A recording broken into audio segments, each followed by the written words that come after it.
Buenas chicas y chicos, soy el maestro Alejandro y he decidido grabaros este vídeo para poder ayudaros un poco en ciencias naturales.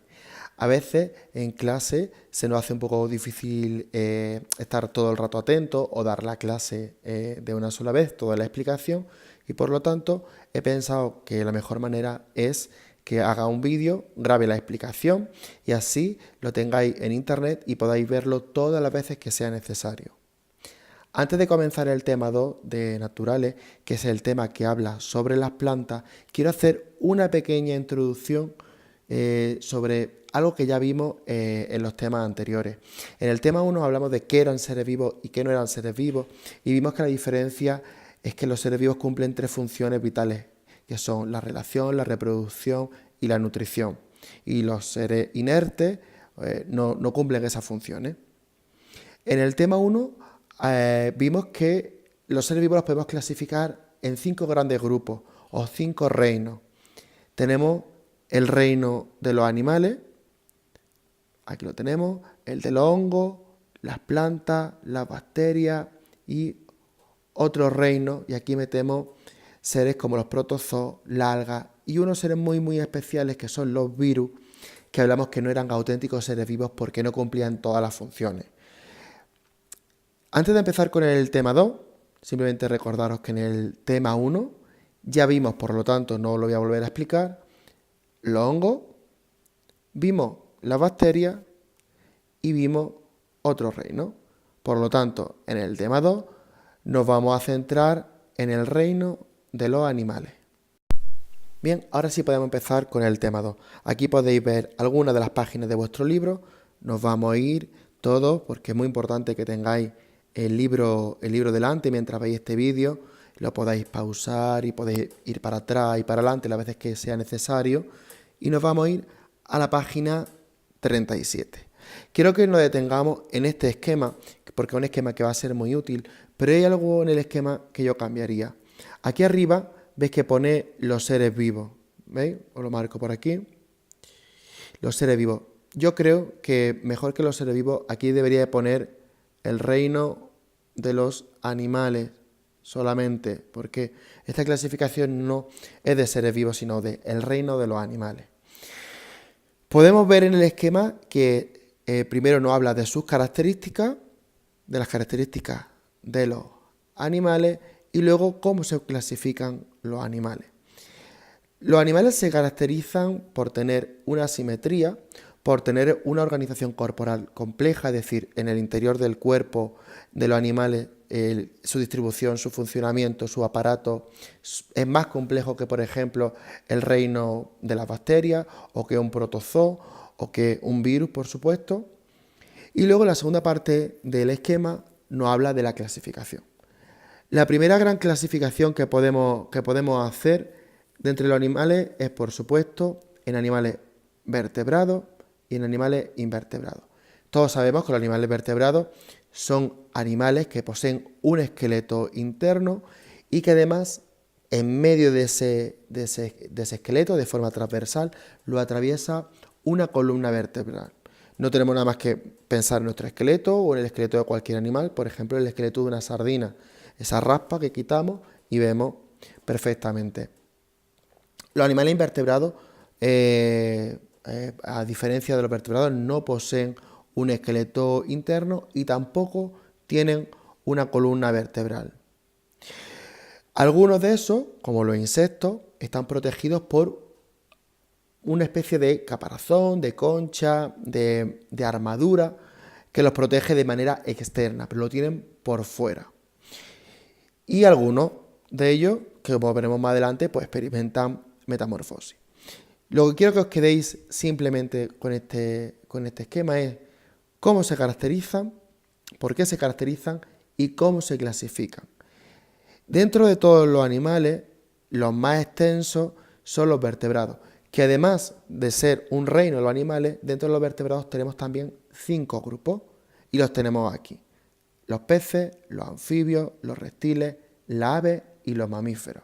Por lo tanto, cuando nos digan que clasifiquemos, por ejemplo, el caso de antes, una sardina, tendríamos que decir que la sardina es un pez que forma parte del reino de los animales, concretamente de los animales vertebrados y dentro de los animales vertebrados de los peces. Así es como clasificaríamos un animal. Si nos vamos a las dos primeras páginas de la unidad, a la página 26, que está aquí abajo, y página 27, pues habla un poco de lo que acabamos de explicar. ¿Cuáles son las características y la organización del cuerpo de los animales?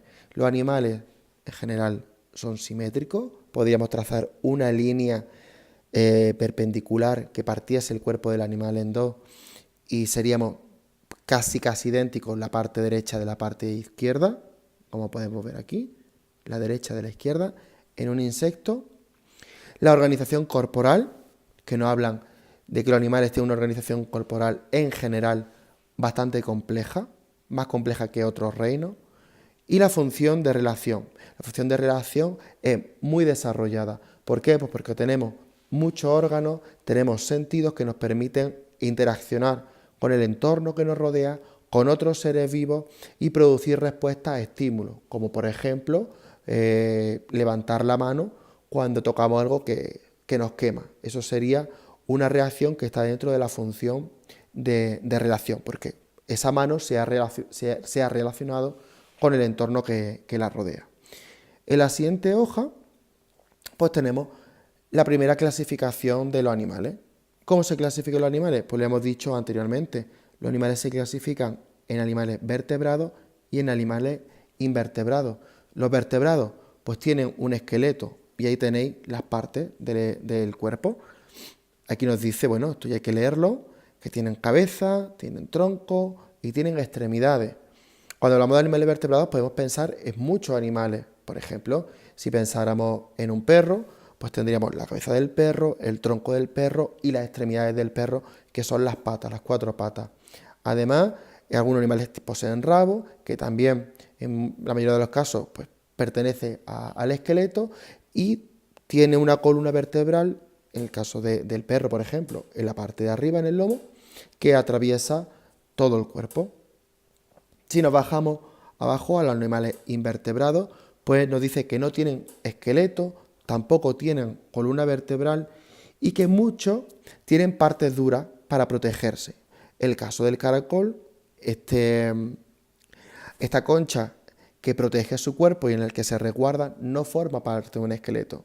Es una parte externa a su cuerpo que le sirve para protegerse. Además, los invertebrados son todos ovíparos, ¿vale? Quiere decir que nacen de huevo.